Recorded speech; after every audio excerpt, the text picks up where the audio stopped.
एक बार की बात है, एक रवि नाग का युवक था जिसने देश के सबसे ऊंचे पहाड़ पर चढ़ने का सपना देखा था।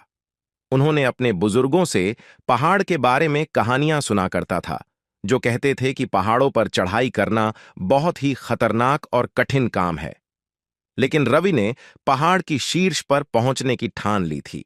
उसने एक सुबह जल्दी अपनी यात्रा शुरू की और वह कई दिनों तक चलता रहा। रास्ता कठिन और जोखिम भरा था और रवि को अक्सर चट्टानों और पत्थरों पर चढ़ना पड़ता था, लेकिन उन्होंने कभी हार नहीं मानी। एक दिन रवि पहाड़ की सबसे ऊंची चोटी पर पहुंच गया। वह थका हुआ और कमजोर महसूस कर रहा था, लेकिन वह खुशी से भी भरा हुआ था।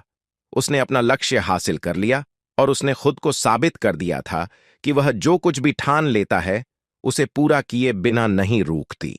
जैसे ही वह युवक पहाड़ की चोटी पर खड़ा हुआ, उसने जमीन की ओर देखा। उसने हर दिशा में मीलों तक देखा और उसे शांति और उपलब्धि की अनुभूति महसूस हुई। वह जानता था कि वह इस पल को कभी नहीं भूलेगा। इस कहानी की सीख।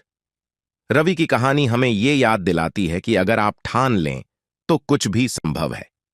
चुनौती चाहे कितनी भी कठिन क्यों ना हो, अगर आप कभी हार नहीं मानते तो आप अंततः अपने लक्ष्य तक पहुंच ही जाएंगे।